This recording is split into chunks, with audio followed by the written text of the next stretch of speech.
Now, as an American, and should I say my skin color, a white American, I'm not proud for all the past and what everything people stood for back then, but that's what people did back then. That was your American history. That was my American history. It happened. It's history. It's history. I don't know what it is about people and symbols, and they can be powerful if you sit there and you appreciate who these people were. The founder of the university, let's just forget him and erase him. Let's forget him. Let's not tell the story. There's always the good and the bad with any individual's life. At the end of your life, there's always going to be things that people know that loved you or at least knew you could tell you the bad. There's always the bad. Maybe there was the off-color joke that you said. You embarrassed yourself in front of people, and you said to yourself, I'll never do it again. And you learned. And you didn't do it again. And there's some people listening to the broadcast that maybe years ago in your life, maybe you succumbed to racism. Maybe you said racist jokes or participated in them. But you changed. And a lot of Americans changed. And loved. And were tolerant.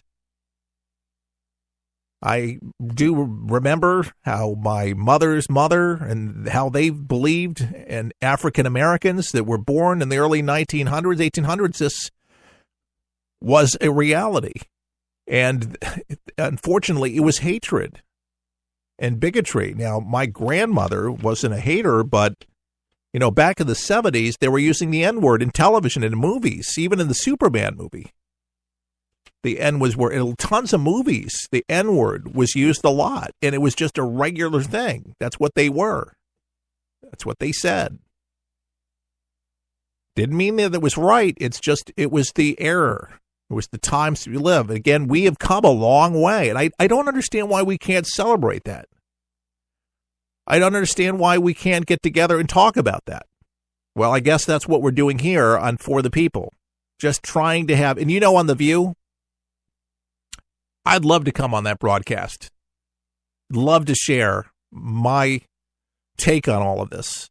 Love to share and maybe perhaps cut through some of this, but the left really is sadly deaf to it because they are looking for excuses as to, in my opinion, not wanting to change their behavior and blaming everybody else.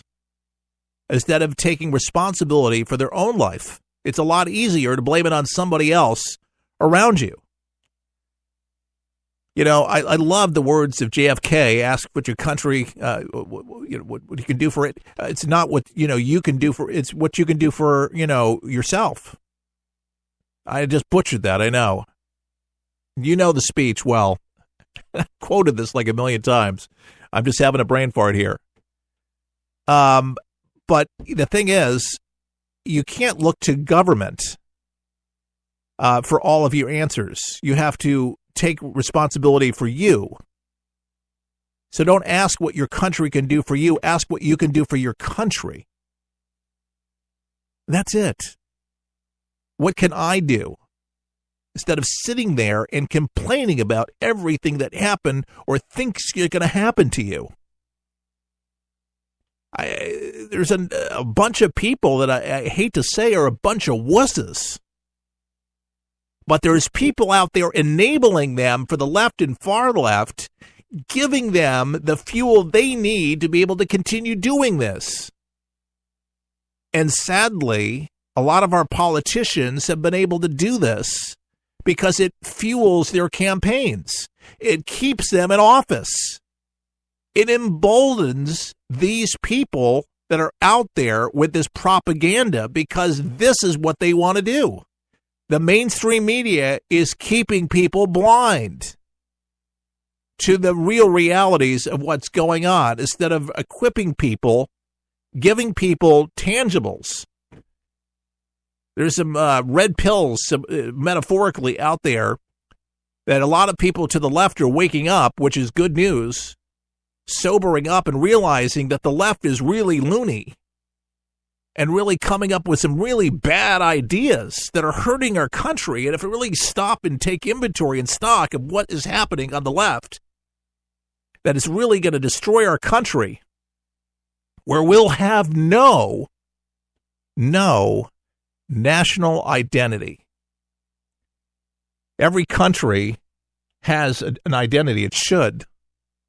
And like ISIS, they're trying to remove it in a lot of places. Don't let that happen to America. We have a history, folks. We have evolved in a million different ways, and we got a long way to go. But this is our America, folks. The good and the bad. My dad used to say, you don't throw rocks if you live in a glass house. Too many people, they have the stones in their hands ready to throw them. And that's a shame. We need to get together, band together, work together, and we can be strong. Make America great sounds good to me. How about you? Ladies and gentlemen, For the People, on the air for you with Common Sense Daily. If you'd like to support what we do, please go to our website today at forthepeopleshow.com.